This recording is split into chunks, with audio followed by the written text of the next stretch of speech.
Aries. Sa pahiwatig ng galaw ng kalikasan, ang Aries ngayong araw ay may mabilis na kilos at ayaw ng paligoy-ligoy. Kung may kailangang ayusin, gusto ay agad na solusyon. Minsan mainit ang ulo lalo na kapag may nakakairita, pero mabilis din ang paglamig ng damdamin. Gusto ng malinaw na paliwanag, at ayaw sa mga taong pasikot-sikot magsalita. Maabilidad at laging may ideya kung paano mapapadali ang mga bagay. Sa pera, hindi kuripot pero may limitasyon. Sa damdamin, diretso magsabi ng saloobin kahit minsan masakit pakinggan. At tandaan, ang kilos ng kalikasan ay biglaan, kailangang laging maging maingat. Taurus. Sa pahiwatig ng galaw ng kalikasan, ang Taurus ngayong araw ay tahimik ngunit may paninindigan. Ayaw sa nagmamadali, mas gusto ay siguradong hakbang. Sa usaping pera, may kabigatan sa loob kung gagasto sa hindi naman kailangan. Maingat sa pakikitungo, at hindi basta nagpapakita ng emosyon. Marunong magtimpi at mas pinipiling makinig kaysa makipagtalo. Sa loob ng tahanan, gusto ay may kaayusan at hindi magulo. Kung may trabaho, desidido sa tungkulin at hindi nagrereklamo kahit mahirap. At tandaan, ang kilos ng kalikasan ay biglaan, kailangang laging maging maingat. Gemini. Sa pahiwatig ng galaw ng kalikasan, ang Gemini ngayong araw ay palakaibigan pero maingat sa salita. Marunong bumulan sa mga usapin, pero ayaw sa mga taong pakialamero.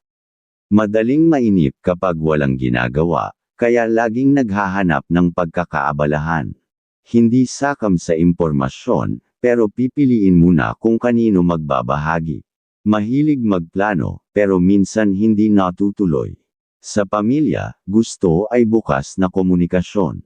Sa pera, pwedeng impulsive pero madali ring magsisi kapag napasobra ang gastos. At tandaan, ang kilos ng kalikasan ay biglaan, kailangang laging maging maingat. Cancer. Sa pahiwatig ng galaw ng kalikasan, ang Cancer ngayong araw ay emosyonal pero tahimik. Madaling makaramdam ng lungkot pero hindi agad nagpapakita. Gusto ay ligtas at tahimik na tahanan. Mapag-alaga at iniisip ang kapakanan ng pamilya bago ang sarili. Sa trabaho, maaasahan pero minsan naaapektuhan ng damdamin ang diskarte. Hindi basta-basta nagtitiwala at may takot sa pagkabigo. Maingat sa paggasta, gusto ay may matitira para sa mga mahal sa buhay. Tahimik pero malalim mag-isip, lalo na sa gabi. At tandaan, ang kilos ng kalikasan ay biglaan, kailangang laging maging maingat. Leo. Sa pahiwatig ng galaw ng kalikasan, ang Leo ngayong araw ay mapagpikita ng gilas, pero may kakayahang mamuno ng mahinahon. Gustong napapansin pero hindi para magyabang, gusto lang kilalanin ang effort. May malasakit sa ginagawa, pero ayaw sa mga taong palamura o bastos sa pakikitungo. Hindi natatakot magdesisyon at kayang dalhin ang responsibilidad. May kumpiyansa sa sarili pero minsan nahuhulog sa pagiging impulsive. Sa pera, may hilig gumastos para sa hitsura o impresyon, pero alam din kung kailan dapat magtipid. At tandaan, ang kilos ng kalikasan ay biglaan, kailangang laging maging maingat. Virgo. Sa pahiwatig ng galaw ng kalikasan, ang Virgo ngayong araw ay may pagkametikuloso sa bawat detalye. Hindi kontento hanggat hindi sigurado sa resulta. Sa trabaho, ayaw ng palpak at gusto ay tama ang pagkakagawa. Tahimik pero mapanuri, kaya hindi madaling kumbansihin. Sa pamilya, maasikaso at tinitiyak na maayos ang takbo ng araw. Hindi galante, pero marunong gumastos kung kailangan. Hindi rin madaling magpatawad kapag nasaktan. Gusto ay linas, kaayusan, at katahimikan, sa bahay man o trabaho. At tandaan, ang kilos ng kalikasan ay biglaan, kailangang laging maging maingat. Libra. Sa pahiwatig ng galaw ng kalikasan, ang Libra ngayong araw ay tahimik ngunit mapanuri sa paligid. Ayaw sa tensyon, kaya mas pinipiling umiwas sa alitan kahit may pinaniniwalaang tama. May likas na ugaling hindi nagpapakita agad ng galit, pero kapag napuno, bigla ang sumasabog. Mapagmatsyag sa mga kasunduan, ayaw ng padalos-dalos na desisyon. Hindi magpapautang o uutang basta-basta ngayon, pinipiling kontrolin ang daloy ng pera. Sa trabaho, gusto ay malinaw ang utos at hindi gusto ang kalituhan.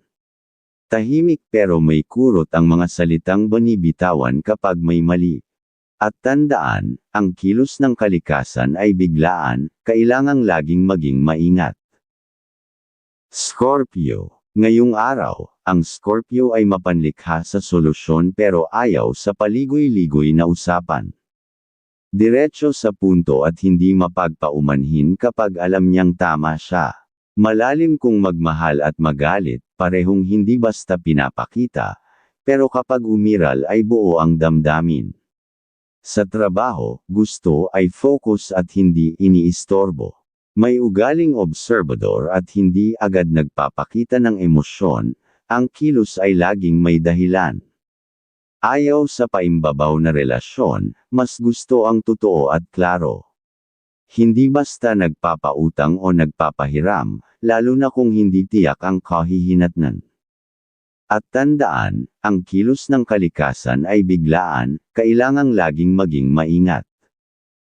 Sagittarius. Sa pahiwatig ng kalikasan, ang Sagittarius ay may masayahing ugali pero may seryosong diskarte sa mga plano. Marunong dumiskart at mabilis magdesisyon, pero alam kung kailan titigil para hindi mapahamak.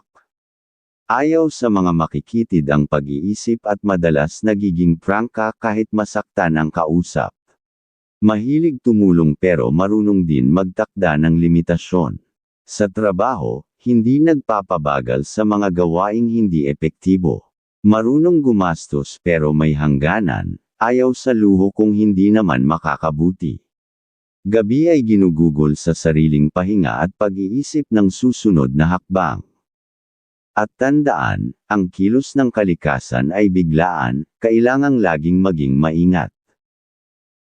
Capricorn. Ngayong araw, ang Capricorn ay mapagpigil sa damdamin at pinipili ang tahimik na solusyon kaysa gulo. Sa trabaho, may dedikasyon at hindi nagpapabeya sa responsibilidad. Hindi palakibo, pero may malalim na pag-unawa sa paligid. Marunong magbalanse ng oras sa trabaho at pamilya, at ayaw ng sinasayang na sandali. Hindi nagpapadala sa tsismis o mababaw na kwento, ang mahalaga ay resulta.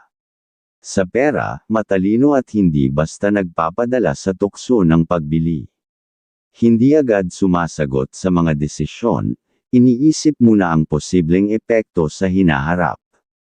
At tandaan, ang kilos ng kalikasan ay biglaan, kailangang laging maging maingat. Aquarius. Ayon sa pahiwatig ng kalikasan, ang Aquarius ngayong araw ay may malikhain at kakaibang pananaw sa bawat sitwasyon. Maaaring hindi maintindihan ng iba, pero may saysay ang bawat galaw niya. Ayaw sa pakikialam at pinipiling gawin ang trabaho sa sariling estilo. Hindi palakibo, pero matalas ang obserbasyon. Ayaw ng pagiging paulit-ulit ng problema, gusto ay diretsyong solusyon. Sa pera, hindi basta gumagastos, lalo na kung hindi makikita ang halaga. Sa usapang damdamin, hindi nagpapakita agad ng kahinaan, pero may malalim na pakialam sa mga mahal sa buhay. At tandaan, ang kilos ng kalikasan ay biglaan, kailangang laging maging maingat. Pisces. Ngayong araw, ang Pisces ay sensitibo sa paligid at madaling makapick up ng emosyon ng ibang tao. Maaaring magpakita ng sobrang pag-unawa, pero kapag naabuso, biglang lumalayo at hindi nagpaparamdam. Ayaw sa gulo, pero kapag nap-icon, may lalim ang galit. Sa trabaho, mahilig sa tahimik na gawain at hindi komportable sa masyadong maraming tanong o pakialam. Madalas nag-iisa para makapag-isip at makaramdam ng kapayapaan. Sa usaping pera, mas inuuna ang pangangailangan kaysa luho, at marunong magtabi para sa kinabukasan. At tandaan, ang kilos ng kalikasan ay biglaan, kailangang laging maging maingat.